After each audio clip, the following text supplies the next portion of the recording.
Hello friends, मैं आरती यादव आपके अपने यूट्यूब चैनल पर आप सभी लोगों का हार्दिक स्वागत करती हूँ। आप सभी लोगों को हमारा नमस्कार।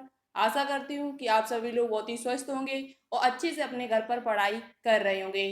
तो आज हम आपके लिए बायोलॉजी का न्यू चैप्टर लेकर आए हैं। बहुत ही इंपॉर्टेंट चैप्टर है आपके एग्जाम्स के लिए। Cell cycle and cell division, कोशिका चक्र और कोशिका विभाजन। कोशिका चक्र और कोशिका विभाजन, कोशिका कैसे बनती है, एक कोशिका से दो कोशिकाओं का निर्माण कैसे होता है, इस प्रकार से हम आपको पूरा डिटेल से बताएंगे। एक कोशिका से दो कोशिकाएं किस प्रकार से बनती हैं। तो बहुत ही अच्छा टॉपिक है आपके एग्जाम्स के लिए। वीडियो को लगातार हमारे साथ देखते रहना और जो भी पॉइंट हम आपको बताएं उसे किसी नोटबुक पे नोट डाउन करते हुए चले, जिससे उन चीजों को बाद में रिवाइज कर सके। ठीक है, तो चलिए टाइम न वेस्ट करते हुए स्टार्ट करते हैं। सेल साइकिल क्या है, सबसे पहले हम आपको बताएंगे सेल साइकिल क्या होती है। तो देखते हैं सबसे पहले सेल साइकिल। तो देखो, सेल साइकिल, कोशिका चक्र। आशा करती हूँ आज की वीडियो आप लोगों को बहुत ही अच्छी लगेगी और इस वीडियो को ज़्यादा से ज़्यादा अपने दोस्तों के साथ शेयर जरूर करोगे। थोड़ा चैनल को सपोर्ट कीजिए, जिससे ये चैनल पर लाइव क्लास जो है बहुत जल्द स्टार्ट हो जाए आपके लिए। ठीक है, तो देखते हैं सेल साइकिल क्या है, सेल साइकिल किसे कहते हैं, कोशिका चक्र क्या है। एक एक पॉइंट हम आपको बताते हुए चलेंगे। इतने अच्छे पॉइंट ले बना के लाए जिससे आपके एग्जाम में एक भी क्वेश्चन कोशिका चक्र से कभी ना छूटे। चाहे आप किसी भी एग्जाम की तैयारी इस टाइम कर रहे हो, 2021 में किसी भी एग्जाम की तैयारी कर रहे हो, तो सभी पॉइंट आपको यहीं से मिलेंगे। कोई भी क्वेश्चन आपका इससे बाहर नहीं जाएगा, इस बात की गारंटी हम लेते हैं। लेकिन बात क्या है, आप लोगों को पूरा देखना पड़ेगा, वीडियो पूरी देखनी पड़ेगी और साथ ही साथ उसे नोटबुक पे नोट डाउन करते हुए चलना है। ठीक है, हमारे साथ साथ बात करते हैं सेल साइकिल क्या है। कोशिका की वृद्धि, कोशिका की वृद्धि तथा कोशिका विभाजन से संबंधित सभी क्रमबद्ध घटनाओं को सामूहिक रूप से कोशिका चक्र कहते हैं। सेल साइकिल की जो डेफिनेशन है आपसे पूछी नहीं जाएगी, लेकिन आपको पता होना चाहिए कोशिका चक्र होता क्या है। तो कोशिका की वृद्धि, ग्रोथ, और कोशिका विभाजन यानी सेल डिवीजन, सेल डिवीजन से लेकर संबंधित क्रमबद्ध जो क्रम से घटनाओं का जो सामूहिक रूप है, उसे ही हम कोशिका चक्र यानी सेल साइकिल कहते हैं। क्या कहते हैं, सेल साइकिल कहते हैं। तो आपको परिभाषा समझ में आई हुई कि कोशिका की वृद्धि से लेकर कोशिका की वृद्धि और कोशिका विभाजन से जो भी संबंधित जो क्रमबद्ध घटनाएं होती है, उनके सामूहिक रूप को कोशिका चक्र कहते हैं। क्या कहते हैं, कोशिका चक्र कहते हैं। अब देखो किस प्रकार से कोशिका चक्र होता है, कैसी कोशिकाएं बनती हैं, पूरा डिटेल से हम आपको आगे बताने वाले हैं। तो देखिएगा आगे। अब बात करते हैं कोशिका चक्र की कितनी अवस्थाएं होती है। तो देखो ये पॉइंट बहुत ही इंपॉर्टेंट है यहाँ पर। कोशिका चक्र की अवस्थाएं, स्टेज ऑफ सेल साइकिल। कोशिका चक्र में घटित होने वाली विभिन्न प्रावस्थाओं की जो खोज की थी वो हार्वर्ड तथा पेले नाम के वैज्ञानिक थे। उन्होंने 1953 ईस्वी में की थी। कब की थी, 1953 ईस्वी में दो वैज्ञानिक हुए थे जिनका नाम है हार्वर्ड तथा पेले। कोशिका चक्र में जो भी घटनाएं घटित होती है, जो भी प्रावस्थाएं उत्पन्न होती है, जो भी प्रावस्थाएं आती हैं, उन सभी की जो खोज करने वाले सबसे पहले जो वैज्ञानिक थे वो आपके कौन थे, हार्वर्ड तथा पेले। तो नोटबुक पे इस पॉइंट को नोट डाउन जरूर कर लें।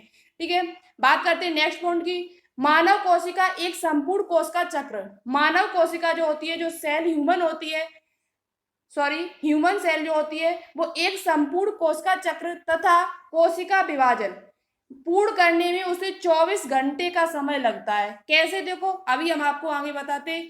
मानव कोशिका जो होती है, हमारी जो कोशिका होती है, उसे संपूर्ण उसका जो कोशिका चक्र है, सेल साइकिल है, तथा उसका कोशिका विभाजन से लेकर जो भी उसमें होता है, एक कोशिका से दो कोशिकाएं किस प्रकार से बनती है, उस पूरे समय में कितना टाइम लगता है, तो 24 घंटे लगते हैं। कितने लगते हैं, 24 घंटे में एक कोशिका से दो कोशिकाओं का निर्माण हो पाता है।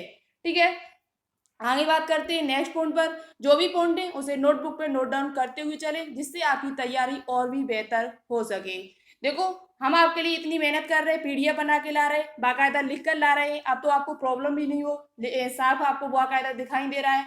तो आप भी अच्छे से थोड़ा मेहनत कीजिए, जिससे आपकी तैयारी और भी बेहतर हो सके। ठीक है, अब बात करते हैं कोशिका चक्र की निम्नलिखित दो प्रावस्थाओं में बांटा गया है। कोशिका चक्र है उसे दो प्रावस्थाओं में बांटा गया, दो फेसेस में बांटा गया है। कौन कौन सी? बहुत ही इंपॉर्टेंट है, यहाँ से आपके एग्जाम में क्वेश्चन पूछे जाते हैं, तो ध्यान से मेरी बात को सभी को सुनना, ठीक है।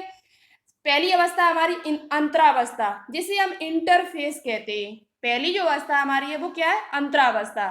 अंतरावस्था या अविभाजन अवस्था। दूसरी हमारी है विभाजन अवस्था। कोशिका चक्र को दो प्रावस्थाओं में बांटा गया है, पहली इंटरफेज, दूसरी हमारी माइटोटिक यानी कि एम फेज। विभाजन अवस्था जिसे कह सकते हो आप, या एम फेज जिसे कहा जाता है। क्या कहा जाता है? एम फेज, ठीक है। अब देखो, हमने अभी आपको बताया था जो मानव कोशिका होती है उसे 24 घंटे लगते हैं। एक कोशिका, जो मानव कोशिका होती है उसके पूर्ण जो संपूर्ण जो चक्र है, कोशिका चक्र और कोशिका विभाजन में जो टोटल टाइम लगता है वो 24 घंटे लगते हैं। कैसे? देखो, मानव जो कोशिका होती है जिसमें अंतरावस्था का जो अंतरावस्था है कोशिका चक्र में, उसमें 23 घंटे लगते हैं। कितने घंटे लगते हैं? 23 घंटे। बचा हुआ जो 1 घंटा होता है वो विभाजन अवस्था में लगता है। कितने? विभाजन अवस्था में जो टाइम लगता है वो आपका कितना लगता है? 1 घंटा। इस प्रकार से आपके कितने हो जाते हैं? 24 घंटे हो जाते हैं। कितने हो जाते हैं? 24 घंटे, ठीक है। ये पॉइंट क्लियर हुआ। मानव कोशिका में जो कोशिका चक्र और कोशिका विभाजन में जो पूर्ण समय लगता है, जो अवधि लगती है, टाइम लगता है, वो टोटल कितना लगता है? 24 घंटे लगता है। बात की जाए यहीं पर, जो ईस्ट होता है, खमीर होता है, उसमें टाइम कितना लगता है कोशिका चक्र होने में, पूर्ण होने में? तो 90 मिनट लगते हैं। कितना? 90 मिनट। 90 मिनट में उसका पूरा कोशिका चक्र और कोशिका विभाजन पूरा कंप्लीट हो जाता है। क्योंकि मानव कोशिका की बात की जाए तो 24 घंटे।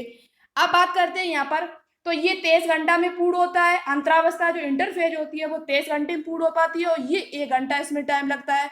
तो सबसे लंबी अवस्था कौन सी हुई आपकी? अंतरावस्था। अभी हम आगे पॉइंट लेकर आए इससे संबंधित, बहुत ही अच्छी तरीके से हम आपको अंतरावस्था समझाएंगे। इंटरफेस में सबसे ज्यादा टाइम लगता है, और विभाजन अवस्था जो होती है उसमें 1 घंटे का टाइम लगता है, यानी कम टाइम लगता है। उसके बाद क्या हुआ? अंतरावस्था को 3 अवस्थाओं में पुनः फिर बांट दिया गया है। अंतरावस्था जो इंटरफेस है उसे 3 अवस्थाओं में फिर बांटा गया आपका। जीवन अवस्था, जहां पर क्या होता है? आरएनए तथा आवश्यक प्रोटीन का संश्लेषण होता है। बहुत ही इंपॉर्टेंट क्वेश्चन है, वेरी वेरी इंपॉर्टेंट है। पूछा जाता है कि किस अवस्था में, कोशिका चक्र की किस अवस्था में आरएनए तथा प्रोटीन का संश्लेषण होता है? तो वो आपकी जीवन अवस्था है। कौन सी अवस्था है? जीवन अवस्था, जिसे हम ग्रोथ अवस्था भी कह सकते हैं, या गैप 1 भी कहते हैं। गैप 1 भी इसे कहते हैं, ठीक है। दूसरी आपकी होती है एस अवस्था। कौन सी होती है? एस अवस्था, एस फेस जिसे कह सकते हैं आप। यहाँ पर क्या होता है? डीएनए का संश्लेषण होता है। अभी हम आपको डिटेल से इनसे संबंधित और भी पॉइंट है वो भी हम लेकर आए हैं, बहुत ही अच्छी तरीके से हम आपको आगे समझाएंगे। तो लगातार हमारे साथ बने रहना, अच्छे से चीजों को समझना, ठीक है। नेक्स्ट हमारी है G2 अवस्था। G2 फेस में क्या होता है? विभाजन की तैयारी होती है। विभाजन की क्या होती है? तैयारी होती है। विभाजन की तैयारी होने के बाद क्या होता है? ये सीधा डायरेक्ट फिर कहाँ पहुंच जाता है? एम फेस में पहुंच जाता है। जो कोशिका होती है, विभाजन की तैयारी हो जाती है तो वो विभाजन अवस्था में पहुंच जाती है। और विभाजन अवस्था क्या होती है? पुनः फिर कई अवस्थाओं में फिर बढ़ जाती है। विभाजन अवस्था है वो पुनः कई अवस्थाओं में फिर बढ़ जाती है, जैसे कि प्रोफेज, मेटाफेज, एनाफेज, टेलोफेज। ये 4 अवस्थाएं होती है, और ये अवस्थाएं आपसे क्रम लगाने के लिए पूछी जाती है। ये भी क्रम पूछा जाता है यहाँ पर, अभी हम आपको आगे बताएंगे।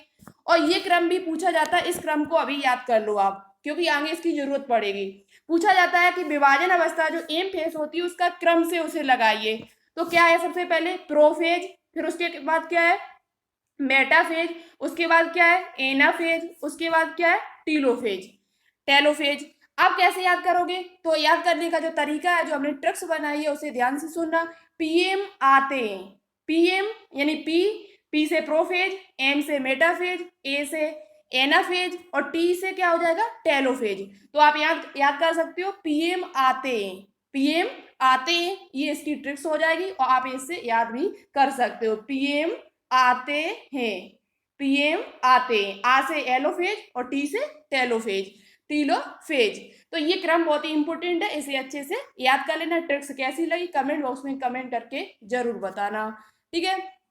तो विभाजन अवस्था कितने में बटी फिर? Prophase, metaphase, anaphase, telophase. अब ये साइटोकाइनेसिस जो आपको दिया इसका मतलब क्या है, चलिए हम आपको आगे बताते हैं। ठीक है, नेक्स्ट पॉइंट की बात करते हैं।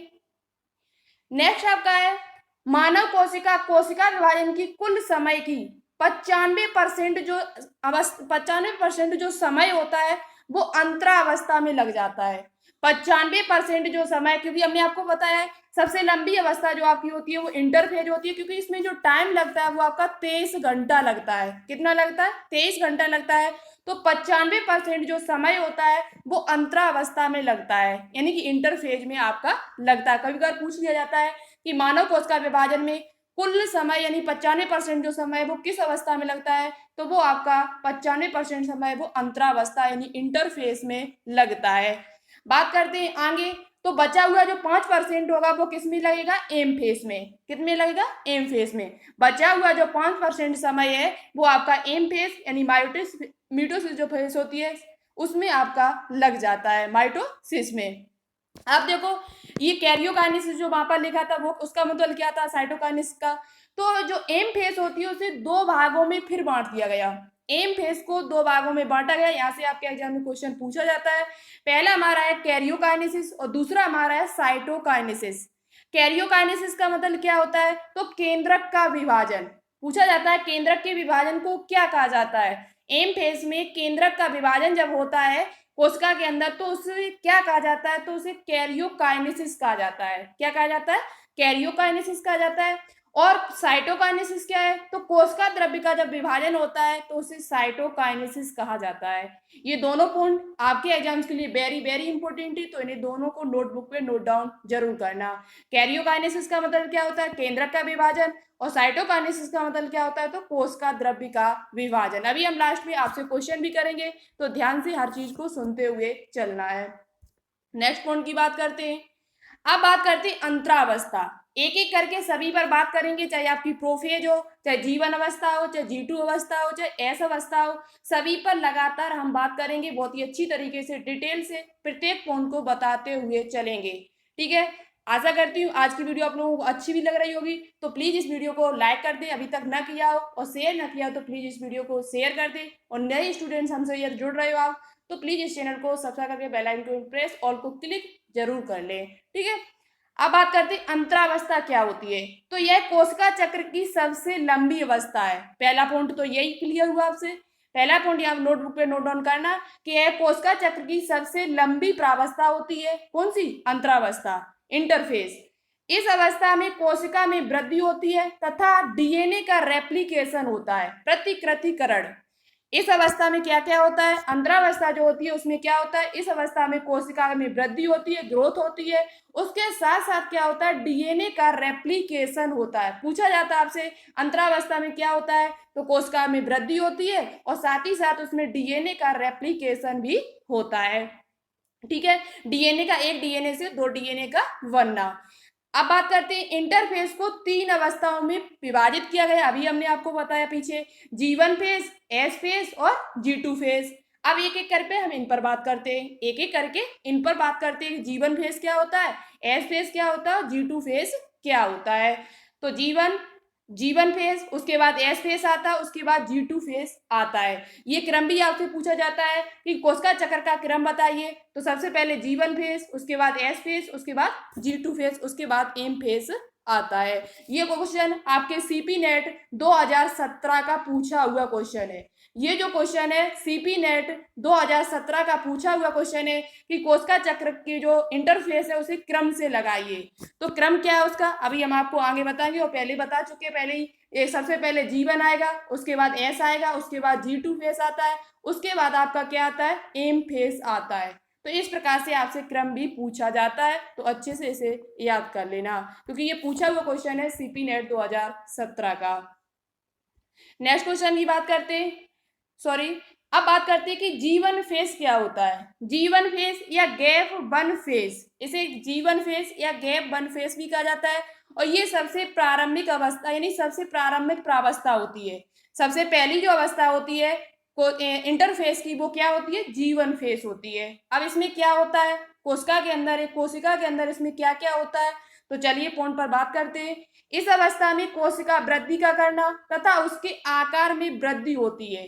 कोशिका की वृद्धि होती है, उसके साथ ही साथ क्या होता है, उसका जो आकार होता है कोशिका का, उसमें भी वृद्धि होती है। यानी कि उसका सेल जो है, उसका आकार है वो कैसा होता है, इंक्रीज होता है, उसका आकार जो होता है वो बढ़ता है। किसमें, G1 फेज में। ये पॉइंट जो भी है बहुत ही इंपॉर्टेंट पॉइंट है, सभी पॉइंट को अच्छे से याद करना, ठीक है। तो सबसे पहला पॉइंट क्या है, इस अवस्था में कोशिका की वृद्धि होती है और साथ ही साथ उसके आकार में भी वृद्धि होती है। इस अवस्था में ही प्रोटीन और आरएनए का भी संश्लेषण होता है। वेरी वेरी इंपॉर्टेंट पॉइंट है ये, तो बीएससी नर्सिंग में कई बार ये क्वेश्चन पूछा भी गया है कि जीवन फेज में जो प्रोटीन और आरएनए का संश्लेषण होता है वो किस अवस्था में होता है। तो प्रोटीन और आरएनए का जो संश्लेषण होता है वो आपका G1 फेज में होता है। किस फेज में होता है, G1 फेज, यानी जीवन अवस्था में होता है। नेक्स्ट पॉइंट की बात करते हैं। इस अवस्था में अधिकांश प्रतिकृतियां यानी कॉपीज का नया निर्माण होता है। यानी कि इस अवस्था में क्या होता है, जो कोशिका के अंदर और सारी जो ऑर्गन है उनका भी नव निर्माण होता है, यानी कि वो भी कोशिकांग बनना शुरू हो जाते हैं। अधिकांश जो प्रतिकृतियां हैं, अधिकांश जो कॉपीज हैं वो भी बनना, निर्माण, उनका निर्माण भी होना शुरू हो जाता है। तो सबसे इंपॉर्टेंट जो पॉइंट है आपके लिए वो क्या है, ये दोनों पॉइंट यानी तीनों पॉइंट आपके लिए इंपॉर्टेंट है, अच्छे से याद कर लेना। खासकर इस पॉइंट को अच्छे से याद करना जो दूसरे नंबर पर लिखा हुआ है, ठीक है। अब बात करते हैं नेक्स्ट पॉइंट की। नेक्स्ट आपका है एस फेज, क्योंकि जीवन के बाद क्या आएगा, एस फेज। एस फेज को हम सिंथेसिस फेज कहते हैं, इसे हिंदी में संश्लेषण अवस्था कहा जाता है। एस फेज को सिंथेसिस फेज या संश्लेषण अवस्था के नाम से जाना जाता है। इसमें क्या होता है कोशिका के अंदर, तो इस अवस्था में डीएनए रेप्लिकेशन यानी प्रतिकृति तथा हिस्टोन प्रोटीन का संश्लेषण होता है। इस अवस्था में क्या होता है, बहुत ही इंपॉर्टेंट पॉइंट है ये वाला। इस अवस्था में डीएनए का रेप्लिकेशन होता है, उसके साथ साथ क्या होता है, हिस्टोन प्रोटीन का भी संश्लेषण होता है। क्योंकि गुणसूत्र जो होते हैं वो आपके किसके बने होते हैं, डीएनए और गुणसूत्र। डीएनए जो गुणसूत्र जो होते हैं आपके, वो डीएनए और हिस्टोन प्रोटीन से ही मिलकर बने होते हैं। तो यहाँ पर क्या होगा, कोशिका के अंदर डीएनए का रेप्लिकेशन होगा, डीएनए की प्रतिकृति होगी, उसके साथ साथ यहाँ पर हिस्टोन प्रोटीन का भी संश्लेषण होने लगता है। वेरी इंपॉर्टेंट पॉइंट है, इसे जरूर नोटबुक पे नोट डाउन करना। इस अवस्था में डीएनए की मात्रा दुगनी हो जाती है, लेकिन गुणसूत्र की संख्या में कोई परिवर्तन नहीं होता है। इस अवस्था में क्या होता है, जो डीएनए की मात्रा है वो दुगनी हो जाती है। जैसे कि यदि प्रारंभ में मात्रा डीएनए की 2C है तो आगे चलकर 4C हो जाती है। कैसे, देखो गुणसूत्र में परिवर्तन नहीं होता है, इस बात का आप लोग ध्यान रखें। कैसे, जैसे मानव में गुणसूत्रों की संख्या 46 है, मानव में गुणसूत्रों की संख्या 46 है, तो ये 46 की 46 ही रहेगी इस अवस्था में। 46 गुणसूत्र है तो 46 ही रहेंगे, लेकिन इसका जो डीएनए होता है, इनके अंदर जो गुणसूत्र के अंदर जो डीएनए पाया जाता है वो आपका दुगुना हो जाता है। कितना हो जाता है, दुगुना हो जाता है। तो आपसे क्वेश्चन ऐसे पूछा जाएगा, किस अवस्था में डीएनए की मात्रा दुगुनी हो जाती है लेकिन गुणसूत्र में कोई परिवर्तन नहीं होता है, तो वो आपका कौन सी अवस्था है, एस फेज। कौन सी है, एस फेज यानी सिंथेसिस फेज, जिसमें डीएनए उसके साथ साथ हिस्टोन प्रोटीन का संश्लेषण भी होता है। तो ये पॉइंट आपको अच्छे से क्लियर हो चुका होगा कि किस अवस्था में डीएनए की मात्रा दुगुनी हो जाती है, तो वो आपकी एस फेज में हो जाती है। नेक्स्ट पॉइंट की बात करते हैं। नेक्स्ट पॉइंट है आपका एक, यहाँ पर एस फेज का बहुत ही इंपॉर्टेंट पॉइंट है ये। एस फेज में ही तारक केंद्र यानी सेंट्रोसोम्स का भी कोशिका द्रव्य में रेप्लिकेशन होने लगता है। यानी कि जो तारक केंद्र होता है कोशिका के अंदर, आपने देखा होगा, अभी हम आपको आगे बताएंगे किस प्रकार से कोशिका विभाजित होती है। जब आप एम अवस्था में जाओगे तो पूरा डिटेल से हम आपको विद फिगर के साथ वापस दिखाएंगे सेंट्रोसोम्स कहाँ होते हैं। और एक बात याद रखें, यहाँ पर सेंट्रोसोम्स जो होते हैं वो केवल जंतु कोशिका में पाए जाते हैं। सेंट्रोसोम्स जो होते हैं वो जंतु की कोशिका में पाए जाते हैं, पादप की कोशिका में सेंट्रोसोम्स नहीं पाए जाते हैं, ठीक है। तो इस बात का आप लोग अच्छे से ध्यान रखें कि सेंट्रोसोम्स कहाँ पाए जाते हैं, तो जंतु की कोशिका में पाए जाते हैं, ये पादप की कोशिका में नहीं पाए जाते। तो किस अवस्था में सेंट्रोसोम्स का रेप्लिकेशन होता है, तो वो आपका एस फेज में होता है। किस फेज में होता है, एस फेज में। बहुत ही अच्छा पॉइंट है ये भी। बात करते हैं G2 फेज, क्योंकि जीवन के बाद हमारा एस फेज, एस फेज के बाद फिर हमारा क्या आएगा, G2 फेज। अब बात करते हैं G2 फेज क्या है, जो गैप 2 है उसका मतलब क्या है यहाँ पर, इस अवस्था में कोशिका और अधिक वृद्धि करती है। जो G2 फेस होती है उसमें क्या होती है, कोशिका, क्योंकि उसमें तारक केंद्र का भी रेप्लिकेशन हो गया, डीएनए का भी रेप्लिकेशन हुआ, तो उसका कोशिका का जो आकार होगा वो और भी बढ़ जाएगा। कोशिका का जो आकार है वो और भी इंक्रीज होगा। उसके बाद क्या होता है, प्रोटीन एवं इंजाइम का निर्माण होने लगता है। उसके अंदर क्या होता है, प्रोटीन, और प्रोटीन के साथ साथ जो एंजाइम्स होते हैं उनका भी निर्माण उसके अंदर होने लगता है। किसके, कोशिका के अंदर। किस अवस्था में, G2 फेज में। नेक्स्ट पॉइंट बहुत ही इंपॉर्टेंट है, इस अवस्था में कोशिकांगों का, कोशिकांग जो ऑर्गेनल्स होते हैं वो डबल हो जाते हैं। कैसे हो जाते, डबल हो जाते हैं, जैसे कि माइटोकॉन्ड्रिया और क्लोरोप्लास्ट। माइटोकॉन्ड्रिया और क्लोरोप्लास्ट ऐसे कोशिकांग हैं जिनके अंदर स्वयं का डीएनए पाया जाता है।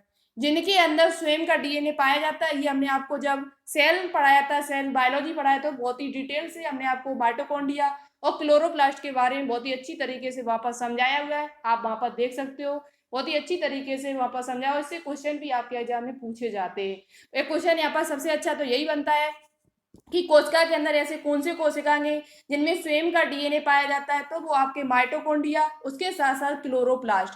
क्लोरोप्लास्ट जो होता है वो पादपों में पाया जाता है, और माइटोकॉन्ड्रिया भी पादपों में पाई जाती है। लेकिन क्लोरोप्लास्ट जो होते हैं वो जंतु की कोशिकाओं में नहीं पाए जाते। और इसमें क्या होता है, खुद का डीएनए पाया जाता है, इसलिए इनको ऑटोनॉमस ऑर्गेन्स के नाम से जाना जाता है, यानी अर्ध स्वायत्त कोशिकांग के नाम से भी जाना जाता है।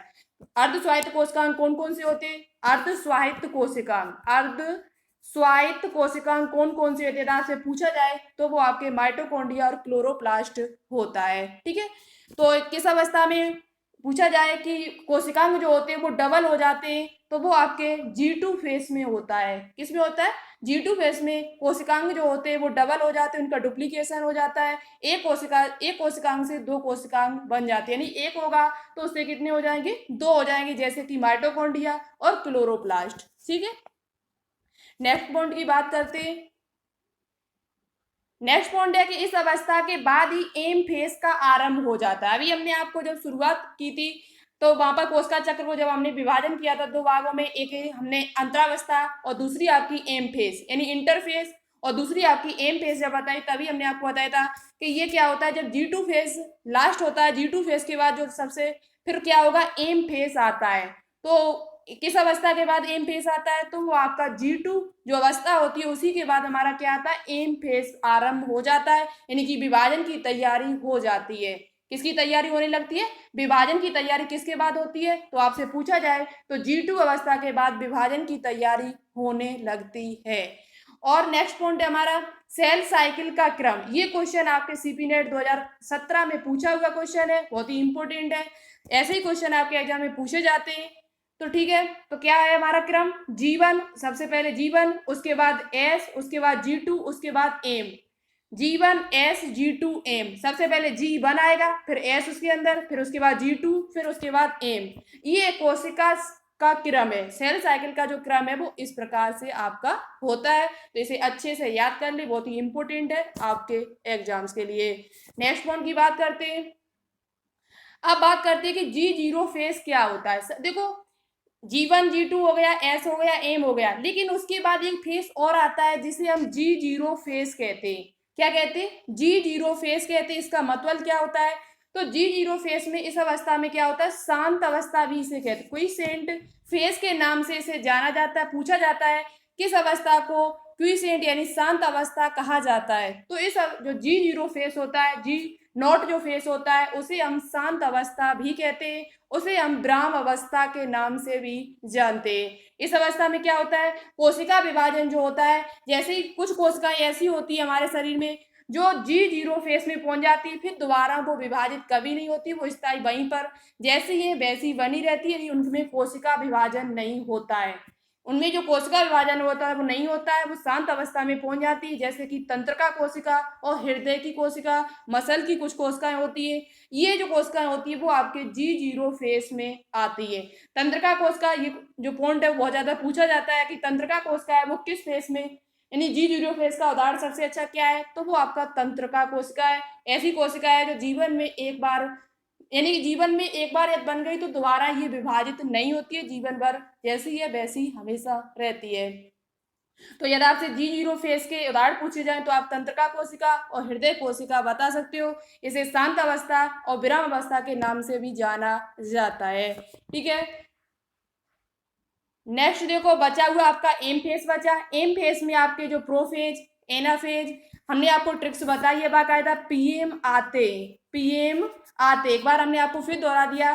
पीएम आते, पी से प्रोफेज, एम से मेटाफेज, ए से एलोफेज और टी से टेलोफेज। ये जो पॉइंट बचे हुए इनसे संबंधित जो भी पॉइंट होंगे इंपोर्टेंट, हम आपके लिए नेक्स्ट वीडियो जल्दी लेकर आएंगे। उस वीडियो का इंतजार कीजिए और साथ ही साथ कमेंट बॉक्स में जरूर बताएं कि आज की वीडियो आपको कैसी लगी, कितना समझ में आया। जो चीज़ आपको समझ में ना आई आप कमेंट बॉक्स में कमेंट करके हमसे पूछ सकते हो। तो आशा करती हूँ आज की वीडियो आप सभी को बहुत ही अच्छी लगी होगी। बहुत ही मेहनत की हमने इस वीडियो पर, पीडीएफ बनाई, टाइप किया तो टाइम लगता है। तो प्लीज़ इस वीडियो को ज़्यादा से ज़्यादा शेयर करें, चैनल को थोड़ा सपोर्ट करें। आज के क्वेश्चन से हमारे पहला क्वेश्चन है कैरियोकाइनेसिस क्या होता है और साइटोकाइनेसिस क्या होता है। कैरियोकाइनेसिस और साइटोकाइनेसिस क्या होता है और एम फेज की सभी अवस्थाओं के नाम। एम फेज जो होता है उसकी सभी अवस्थाओं के नाम प्लस अंतरावस्था जो हमने इंटरफेज बताई उसकी सभी अवस्थाओं के नाम आपको बताने होंगे। सही, ये दोनों तीनों क्वेश्चन का आंसर अच्छे से दीजिए। यदि आपने अच्छे से सुना होगा तो सभी क्वेश्चन आंसर आप दोगे।